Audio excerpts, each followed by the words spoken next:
जय श्री कृष्णा, जय श्री राम। आज हम धनतेरस क्यों मनाते हैं, क्या है धनतेरस को मनाने के पीछे की कहानी, सुनते हैं। समुद्र मंथन के दौरान भगवान धन्वंतरी जब अपने हाथों से अमृत कलश लेकर निकले थे, उस दिन कार्तिक मास के कृष्ण पक्ष की त्रयोदशी थी। इसलिए इस दिन को धनतेरस का पर्व मनाया जाता है। भगवान धन्वंतरी की पूजा अर्चना करने से आरोग्य सुख की प्राप्ति होती है।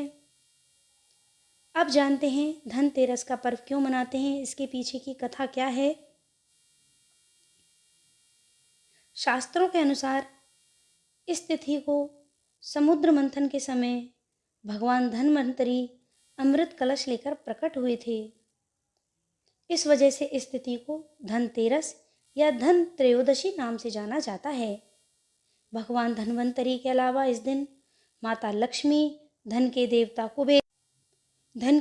कुबेर और मृत्यु के देवता यमराज की भी पूजा की जाती है। इस दिन दीपावली का पर्व शुरू हो जाता है और सोने चांदी या नए बर्तन खरीदना बहुत शुभ माना जाता है।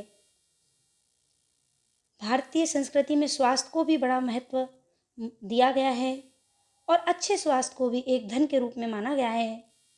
इस दिन को राष्ट्रीय आयुर्वेद दिवस के रूप में भी मनाया जाता है। मान्यता है भगवान धन्वंतरी को भगवान विष्णु का अंश माना जाता है और इन्होंने ही संसार में चिकित्सा विज्ञान का प्रचार और प्रसार किया। इस दिन घर के द्वार पर तेरस दीपक जलाने की प्रथा है। धनतेरस दो शब्दों से मिलकर बना है, पहला धन, दूसरा तेरस, जिसका अर्थ है धन का 13 गुना। भगवान धन्वंतरी के प्रकट होने के कारण इस दिन को वैद्य समाज धन्वंतरी जयंती के रूप में भी मनाता है। अब सुनते हैं धनतेरस की कथा।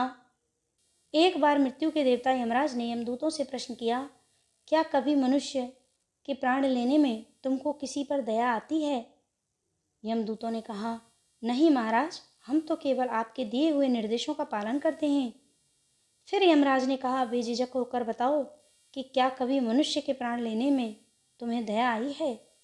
तब एक यमदूत ने कहा कि एक बार ऐसी घटना हुई जिसको देखकर मेरा हृदय पसीज गया। एक दिन हंस नाम का एक राजा शिकार पर गया और वह जंगल के रास्ते भटक गया। भटकते भटकते दूसरे राजा की सीमा में चला गया।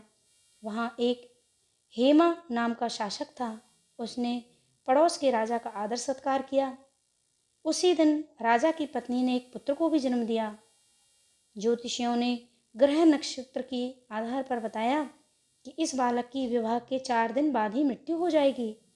तब राजा ने आदेश दिया कि इस बालक को यमुना तट पर एक गुफा में ब्रह्मचारी के रूप में रखा जाए। स्त्रियों की परछाई भी वहां तक नहीं पहुंचनी चाहिए। लेकिन विधि के विधान को कुछ और ही मंजूर था। संयोगवश राजा हंस की पुत्री यमुना तट पर चली गई और वहां राजा के पुत्र को देखा। दोनों ने गंधर्व विवाह कर लिया। विवाह के 4 दिन बाद ही राजा के पुत्र की मृत्यु हो गई। तब यमदूत ने कहा, उस नवविवाहिता का करुण विलाप सुनकर मेरा हृदय पसीज गया। सारी बातें सुनकर यमराज ने कहा, क्या करें, यह तो विधि का विधान है और मर्यादा में रहते हुए यह काम करना ही पड़ेगा। उसके पश्चात यमराज ने यह उपाय बताया।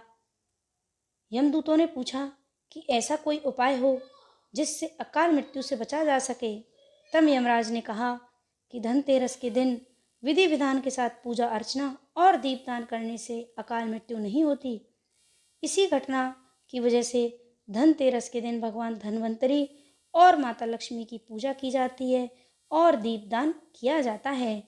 तो ये है धनतेरस मनाने के पीछे क्या कारण है और धनतेरस की कहानी। जय हो धन्वंतरी भगवान, जय माँ लक्ष्मी, जय श्री कृष्णा।